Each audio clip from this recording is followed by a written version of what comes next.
करतीन भेजी अपने पहला तीर के। हम भेजब जी अंकिशा के। अंकिशा उत्तर प्रदेश के महारथी में से हमन के बीच में आ रहल बाड़ी अंकिशा।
बिना कुछ तोहरा से कहे हम अपना निर्णायक मंडल के पास चलब, जानब अपना पितामह से अंकिशा की ये गायकी के बारे में आप क्या कहो। मैं यही कहूँगा कि अंकिशा देखो, आप गाते गाते शुरू में ही रो पड़े।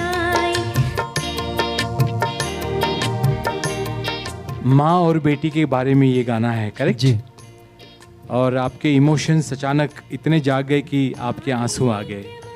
उसके बावजूद आपने ये गाना कंप्लीट किया और जितना हो सका उसको एक्सप्रेशन और सुर में गाने की कोशिश की है जी। और इसके लिए मैं आपको बहुत बहुत बधाई के पात्र समझता हूँ। जोरदार तालियां इनके लिए। क्या बात। एक बार रोने के बाद वापस सुर में आना बहुत मुश्किल बात है। बहुत अच्छे से इन्होंने निभाया है जी। और बहुत अच्छा लगा मुझे जी। Very good, thank you. अब जाना जाए अपने सेलिब्रिटी जज आलोक जी। अंकिशा जी, जी आप जे बीच में रुक गए रहनी, जी वो भंवर जाल में फंसे के डर से या माई के याद से? पता नहीं क्या हुआ उस वक्त। देखी, ई मंच एगो सुर के मंच बा। जी। और सभी लोग अपने हैं, यूपी हो, बिहार हो, झारखंड हो, पूरे भोजपुरिया समाज अपने हैं। लेकिन हम एक बात कहनी है कि वक्त होला एगो, जी वो वक्त पे आदमी के मिल जाला, वक्त पे आदमी के चल जाला। तो हम का कहीं, अब अच्छा लगल। बाकी चलते हैं अपनी गुरु माँ की तरफ। शुरू में थोड़ी सी रुकावट के बाद तुमने जो गाया वो बहुत अच्छा गाया। हाँ? धन्यवाद माँ। और इमोशनल होना तो मतलब कभी कभी हो जाता है ऐसे, और श्रवण भाई ने जैसे कहा कि रो देने के बाद फिर वापस सुर में आना ये बहुत डिफ़िकल्ट बात होती है। लेकिन साथ साथ मैं कहूँगी कि जहाँ कंपटीशन की बात होती है ना, तो कोशिश करना कि you have to give your best in the sense कि मतलब फिर ये नहीं कह सकते कि नहीं फिर इमोशनल हो गए इसलिए रुक गए। जी मैम बिल्कुल। आप समझ रहे हैं मेरी जी बात? मैम, बिल्कुल। मतलब इमोशनल होने में कोई गलत नहीं है, लेकिन अगर रुक गए तो रुक गए। और अगर आपको रुकने के बाद वापस शुरू होने के लिए अगर किसी की हेल्प लेनी पड़ी तो वो तुम्हारी फेवर में नहीं जाएगा। जी एग्री है ना? तो तुमने गाया बहुत अच्छा, इसमें कोई दो राय नहीं, और बहुत सुर में गाया और बहुत अच्छा गाया है ना। लेकिन कोशिश करना कि ऐसी बातें ना हो, क्योंकि जहाँ बाकी कॉन्टेस्टेंट्स 100% देंगे ना, फिर वो जजमेंट देने में मुश्किल होती है। जी मैम। मैं एक बात आपसे और जानना चाहूँगा गुरु माँ, आप भी बहुत सारे स्टेज शोज़ किए हैं आपने एज सेलिब्रिटी, आप बहुत जगह जाती हैं, बहुत जगह गाना गाती हैं आप। सेम चीज़ आज इन बच्चों का है कि इन बच्चों को इस स्टेज के ऊपर खड़ा होकर के आप सबके सामने गाने का मतलब है कि वो संगीत के संसार के सामने अपना परफॉर्मेंस दे रहे हैं। अगर जी, मैं जी। कहूँ तो आप लोगों के अंदर भी ये चीज़ें कहीं ना कहीं मैं जानना चाहता हूँ, क्या आती हैं? क्यों कभी कभी नेशनल नहीं इंटरनेशनल लेवल पे आप शो करने जाते हैं, तो क्या कहीं अंदर ये डर होता है कि मैं क्या कर पाऊंगी? सच बताऊं, जी मेरा जब ऐसा कोई प्रोग्राम होता है ना बड़ा, जी तो 8 दिन पहले से जी। मुझे सपने आने शुरू होते कि ऑडियंस ही नहीं आई, अच्छा मैं गाने की किताबें भूल गई, अच्छा गाना भूल गई, जी समझे ना? जी। तो हम लोगों को भी बहुत ज़्यादा प्रेशर होता है। होता है। है तो ना? इस डर को अपने दिल से निकालने के लिए क्या टिप्स देना चाहेंगे आप इन बच्चों मैं को? मेरे पास अगर होता खुद जी। तो इतने सपने नहीं झेलती मैं। क्यों? बट अनुराधा जी जब भी गाती जी। हैं, जहाँ भी गाती जी। हैं, वो 100 मार्क्स के साथ गाती हैं। जी। कभी कोई कंफ्यूजन हमने देखा नहीं आज जी। तक, और मुझे नहीं लगता कि आगे भी कुछ होगा।